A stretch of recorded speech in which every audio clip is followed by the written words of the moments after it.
Hello, everybody, and welcome to our next iteration of our IFC podcast. Today, we are joined by two of our special guests. If you guys would like to introduce yourselves. Yeah, I'm Leyton Turk. I'm from Philadelphia, Mississippi. I'm a Sigma Chi here. Honored to be on the show. My name is Will Cooper. I'm from Swanee, Georgia, and I'm an SAE. And we're super excited to get this podcast rolling once again. It's been a while since we've had someone on our podcast, but we're glad to have two of our active fraternity members representing who have really done a fantastic job around campus. So our main goal today is to get some more insight to what their roles look like on campus, not only inside their fraternity, but outside of it with internships and with ROTC. So we're going to dive into that more in our podcast today. But first off, I just want to ask you guys, how's your football season been going? And if any parents are coming in town for this weekend, or if you're excited for this Tulane game. Yeah, it's SAE Parents Weekend, so my parents got in town yesterday. Awesome. We got some dinner. It was a good time. Got some city grocery. Been a good football season so far. The Arkansas game was a little scary, but it was fun. Man. I broke my glasses, so that. Oh, no? How'd that happen? Celebrated a touchdown, gave my buddy a hug, and they just snapped in the middle. Yeah, it was probably worthy celebration. Yeah. It was a good game. I appreciate you flattering us at the beginning. I don't know about outstanding, but we do what we can. I'm actually going out of town this weekend. I'm supposed to go to North Carolina right after this, 6-hour drive. My mom isn't big on coming up here, so I'm going to take off, get some relaxation, refit, go see some buddies that I met at Greek Summit, which we'll get to later when we talk about crew. Absolutely. And apologies for my outfit as well. I just got done with early morning fishing expedition and came right to this podcast. So not looking the best right now, but that's besides the point. Anyway, so Will, you guys had an SA car wash event recently. I just want to ask you guys more questions, or ask you more questions on that. So how did the event go? What did it support, and how much money did you guys raise? Yeah, so it went really well. We had a huge turnout line down the street, all the way down Fraternity Row. It's usually how it goes. We raised a couple $1,000s, all going to Rebelthon. So one of our national philanthropies is Children's Miracle Network hospitals. And so basically what we're doing is we're going to give it to Rebelthon, and they'll give it to Children's Miracle Network. So. Wow, that's fantastic. I know it always attracts a big crowd. It's hilarious. I'm glad you guys have a funny philanthropy event that also goes towards a good cause, So awesome. So Leyton, I just want to get towards you a little bit. So I know you've been a row alpha for the past couple of years. Were you row alpha? No, I was just a row alpha. Okay, right. So excuse me for that. So the way Leyton's story kind of started is he went through recruitment his freshman year, and that's when I kind of got to meet Leyton. It was actually the crew event, which we're going to dive into later. But he introduced himself to me. I saw he was a fantastic guy off the bat.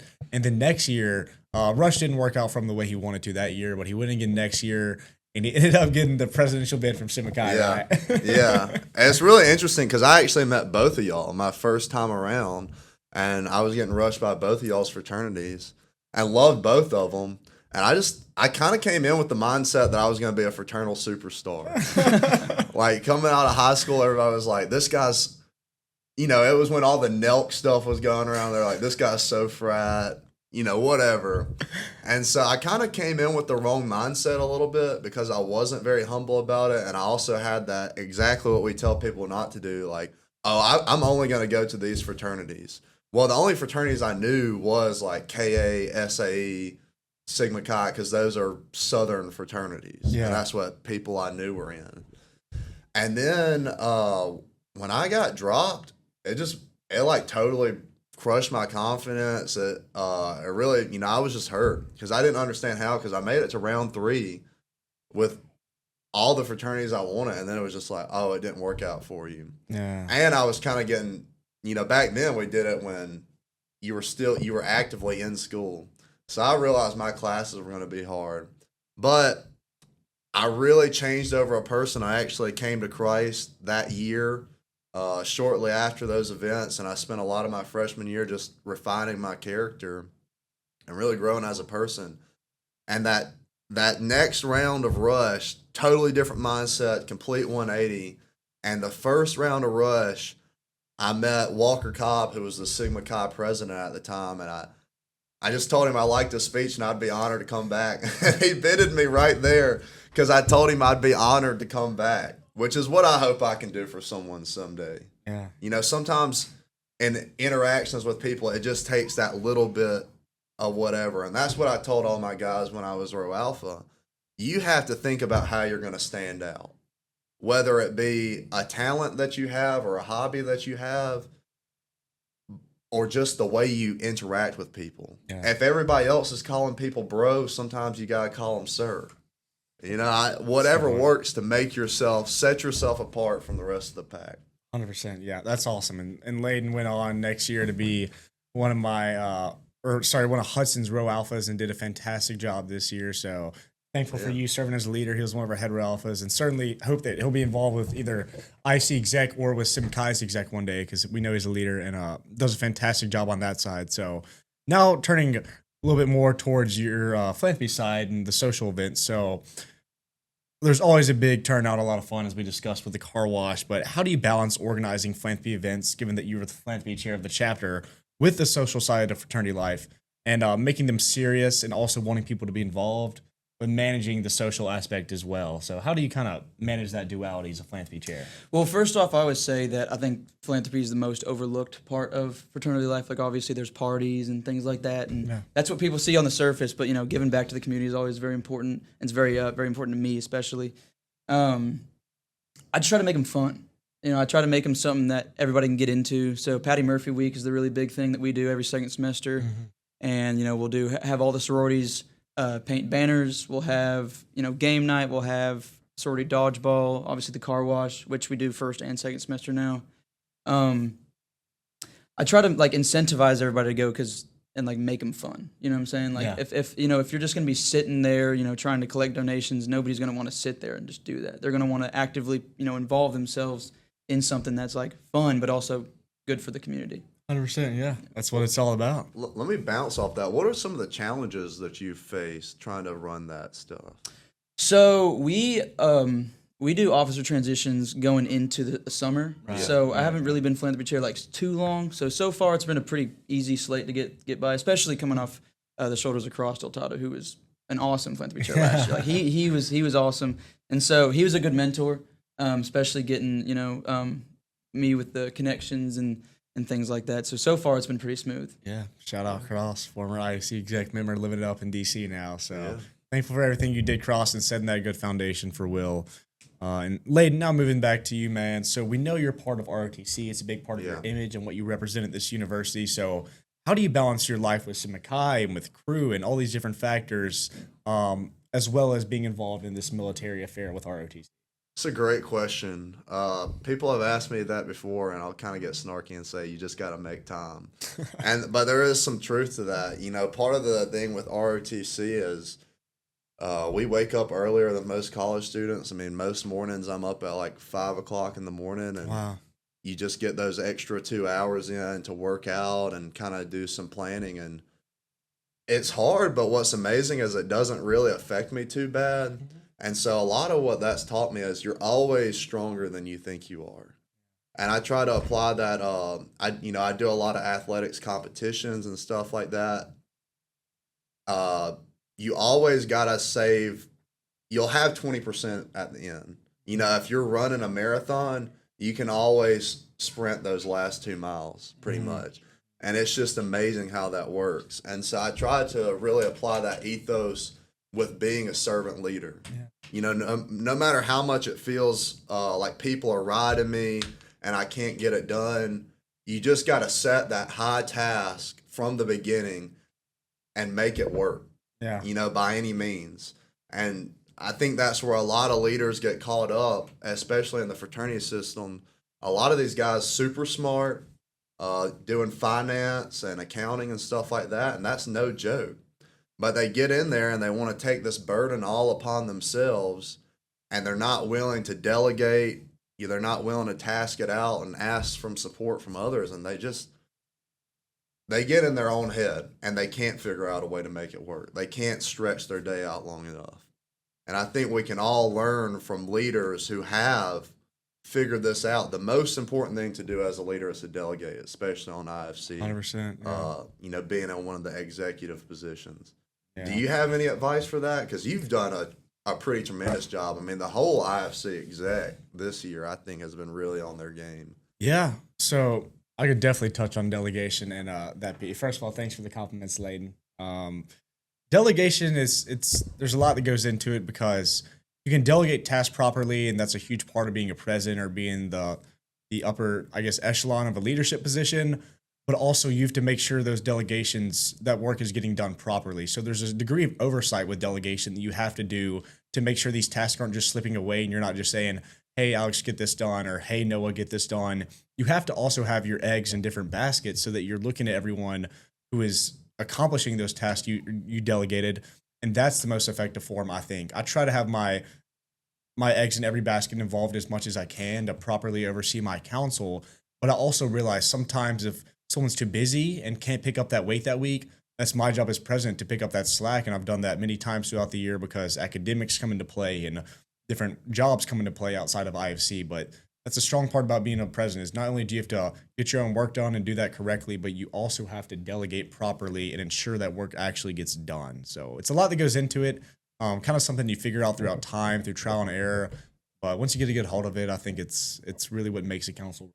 Yeah. And it's a part of leadership in general. With a business one day, you'll have to delegate tasks too, if that's what you're hoping to get into. So definitely important. And I want to get back to one more topic with you, Leyton, real quick. So was your decision to get into ROTC actually spontaneous, or was this calculated and you knew out of Philadelphia that you wanted to join the ROTC? So that's a great question also, and kind of a complicated one.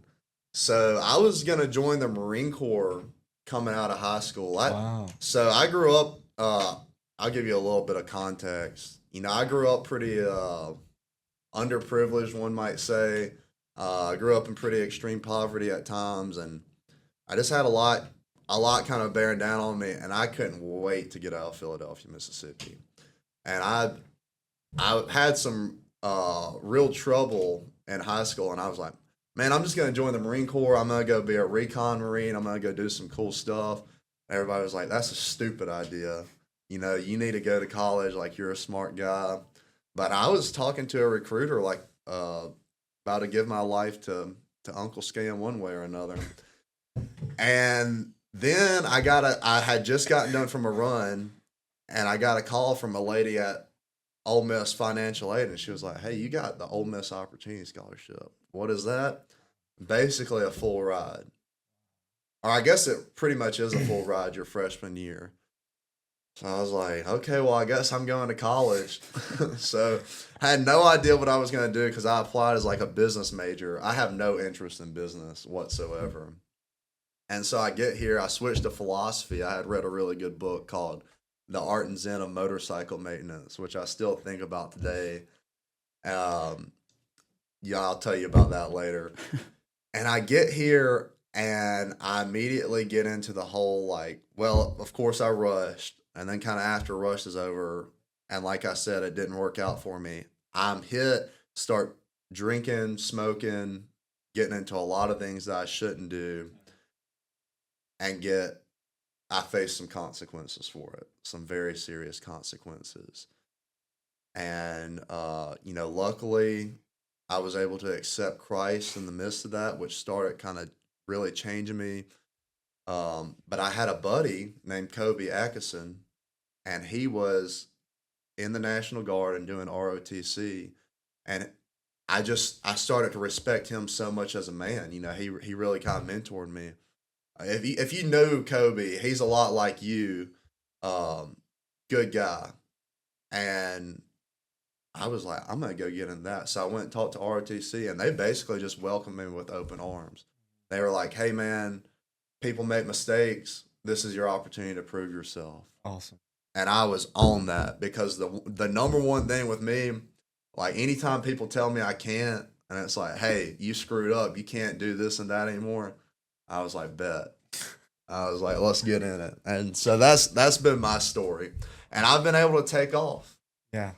What a cool opportunity, Leyton, is switching, because that scholarship where it took you and where it brought you in life, definitely think it was part of the Lord's plan for you. And now you see he's a missionary on campus. He's a great guy. So it's cool to see, the path sometimes the Lord will take you into. So thanks for touching on that, Leyton. Yeah. That's fantastic. And now transitioning, Will, over to more of what it looked like during the summer. So I know you worked at it was Blue Delta Jeans outside of Tupelo, right? Yep. And how did that process of you getting into that role look like? And did you know that you wanted to stay in Mississippi with your work, or kind of tell me more about that? I had no idea what I wanted to do this summer. I was kind of looking a lot closer to home. Swanee's like 45 minutes north of Atlanta, so I was looking at a lot of Atlanta-based internships and stuff like that. But actually, I'm in the CME on campus, the Center for Manufacturing Excellence, and they have a thing called a grant-funded internship program. So essentially, what that is they'll put your resume out to this pool of businesses only in Mississippi, and if you get accepted to one, you get the job on the spot, and you're basically a school employee. So the school was actually paying me this summer instead of Blue Delta, which is a really cool opportunity to, support like a local business, by not making them have to pay for the interns and stuff like that.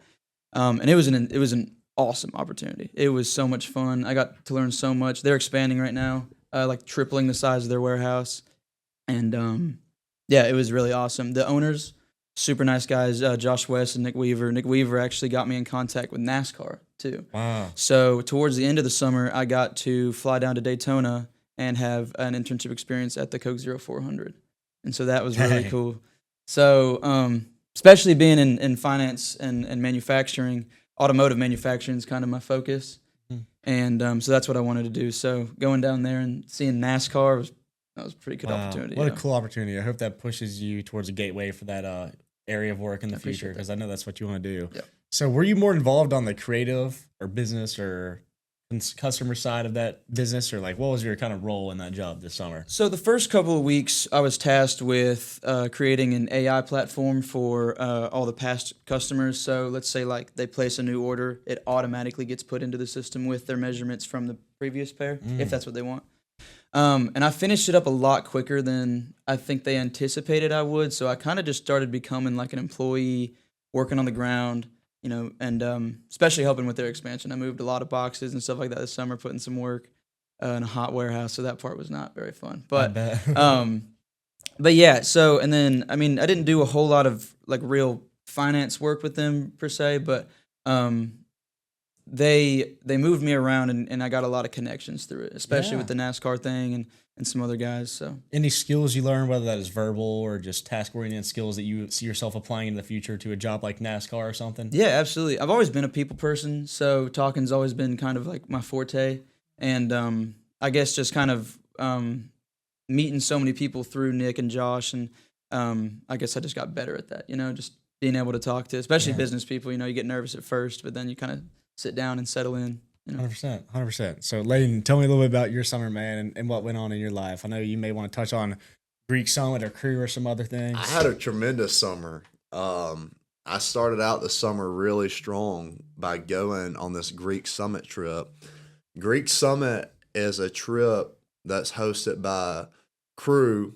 For those of you who don't know, Crew is the world's largest campus missionary organization. I think missionary organization in general. It's a lot of fun here at Ole Miss. It's got a lot going on, but without getting too much into it, they offered me to go on this trip. You go down to Destin, Florida for 2 weeks. I think there was about 21 different schools represented from all across the country, and we took 2 weeks to really get into the Word, the Bible, and how that applies to college life. Everything from sex, drugs, and alcohol, leadership in the community, discipling your fraternity brothers or sorority sisters, all that kind of stuff, which was a huge thing for me. And then we also got to go do real missionary work just out on the beach, talking to people and spreading the gospel, which was really cool. So that gave me a strong start to my summer. And then I just started traveling around. I went to Massachusetts to visit my uncle. Oh, wow. We went up to Vermont. We also went up to Canada. I had some excellent beer in Canada. They make a fine brew there. They got one that's called Le Fin de Mine. I highly recommend it. Wow, noted. Kind of got my interest going in French. And this whole time I was taking 2 writing classes. I was taking the writing class you have to do to be a writing consultant, which I am now. And then I was taking a composition class. So I was spending a lot of time typing away and just getting inspiration from this and that. So I had a good time. And then I got out to go to Texas and visit my grandfather. My grandfather had his 84th birthday. He's he's making it, which was a really special experience. And here I am, made it back. Oh, and then to kick it all off, to end it rather, I had my annual training with the guard, so we got to go blow some stuff up. I always loved riding in armored fighting vehicles. Yeah. That's always a cool deal. Yeah, it sounds fun, man. So I guess after that, you started your job as a row alpha. So I kind of, Yeah. you have a special position being a former head row alpha. So I want you to touch more on your experience and what it was like leading a group in that whole entire experience being row alpha, because we know you stuck out a lot. Man, I loved every bit of it. You know, I was actually thinking about my row alphas earlier going into this. I had Trip Lodge and then Tanner Go my freshman year. And it's just amazing the respect you build for those guys over the course of it. You know, because I got it from the perspective of just being a P&M, and they really are your guides. And so I really had a good perspective of how much of an impact you have in that position. And so I did take it really serious. You have to be lighthearted in the sense that, you know, these guys are very young men. They're still developing in maturity, and this isn't like the most serious business in the world. It definitely has a strong outcome on the rest of their life, but you can't be a dictator about it. Yeah. But if you carry yourself in a way that, you know, they see that you're experienced and you know what you're talking about, and they can put their confidence in you, that's all they ask of you. And I see these guys, like the guys who are my P&M all the time, just walking around campus, and I get to say hello to them. Yeah. And it's awesome. That's what it's all about. So for those of you who don't know, last year I served as our director of row alphas. So I had the chance to lead over 89 guys and implement a new role known as our special operations row alphas, who love some of those guys in our podcast in the future. They did a fantastic job as well, but really just training those guys and then also serving as a head row alpha the year before, I got to see how special being a row alpha is, because not only do you get to lead your P&Ms to their houses and be with them on bid day whenever they accept their bid, you also get to serve as a big brother and a mentor to these guys because they're coming into college without a lot of experience. It's a huge transition. They need someone to be there for them, to give them advice and say, hey, I went through this as well, as I can help you out.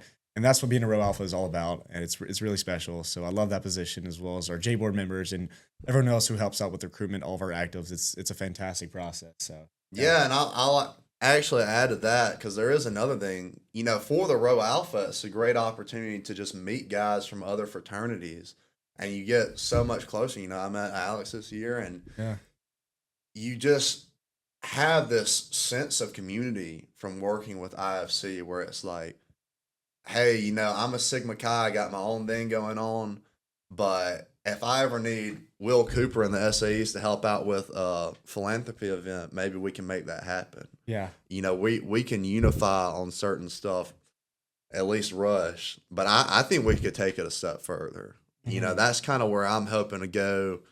If my leadership positions work out the way I hope they do, I'm very big on, you know, united we stand. With this philanthropy, there's not a single philanthropy on this campus that isn't worth supporting. Yeah, Every chapter does a great job. Very well said. But I would argue that if we came together on some of this stuff, like how we do sometimes for the Thomas Mayo 5K, we can have a much greater splash. yeah. So that's kind of the vision I'm working with. We'll see 100%. how it works out. 100%, yeah, and that's something we're trying to really stress recently is the importance of our philanthropy chair meetings. We had one recently, went fantastic. We really want to get all of our philanthropy chairs together to donate to one another and help each other bounce back ideas on how this philanthropy event can go better, or what went wrong from this philanthropy event. So that's really the goal for the future of IFC, and I guess individual chapters, is to push their philanthropy as far as they can, because as Leyton said, everyone is worth representing and helping out and supporting, and it's something that's really crucial to our community, because not only do we have fun and then get to do all that social stuff, we also care about those who need help, and that's a big goal for fraternities and sororities. So love what Greek Life does with that as a whole. And I guess to finalize this podcast, I want to know what was your most important role or your favorite part about being a row alpha, the most rewarding part you felt, and for you, what did you get out the most of being a philanthropy chair, as well as still your internship? So whatever one of you guys want to answer that first. I would say the most rewarding part for me was really getting to step into a leadership position that I wasn't necessarily comfortable in. You know, I was very honored to be picked, considering that I was a head row alpha instead of just a regular row alpha, and I hadn't done it before. And, you know, we had a great interview when I interviewed for that gig. And to say, I didn't know if I was going to be good or not. Like, I didn't know if these kids were going to be like, this guy sucks. Like, who is this big, you know, ROTC nerd, crew, missionary, Jesus, Bible beating guy or what? Yeah, I mean, you never know. And then just to see them take all that in stride, just like I did with my row alpha, and how it just comes so naturally was really a beautiful thing to see. Yeah. To see that these guys who are fraternity men, you know, we all join a fraternity for a purpose, and a big one of that is because maybe we're unique in this way, but we're men who need guidance. We need a guiding hand. And so now being on both sides of it is so important. You know, everybody needs a little help. And I'm just very honored that I could be that person. Yeah, absolutely. We all need help, especially at that point in life. So, Will, what about you, man? I think for me, philanthropy chair, just the leadership experience, having to guide these 200-some guys, to doing something for a good cause, and being able to give back to a community that's done so much for me. Yeah. Like I wouldn't be who I am without Oxford, and I'm glad I can do something that will hopefully make an impact in the future and a lasting impact. I think like I said earlier, how it's very overlooked. I love the fact that I see it, and I want more people to see it. You know what I'm saying? Yeah, absolutely. Yeah. Wow. I'm always jealous of the SA car wash. That was a great idea. You're welcome to come through. Yeah, next year you'll come through and get a I know lot. it. All right, guys. Well, thanks so much for taking your time today to join us with this podcast. Yeah, thanks for having us. Yeah, this concludes our podcast. Be on the lookout in the future for some cool episodes coming on with different IFC positions, and as we focus on our transition next semester, as well as our basketball tournament. So be on the lookout, guys. Excited for the future, and yeah, thank you for joining us.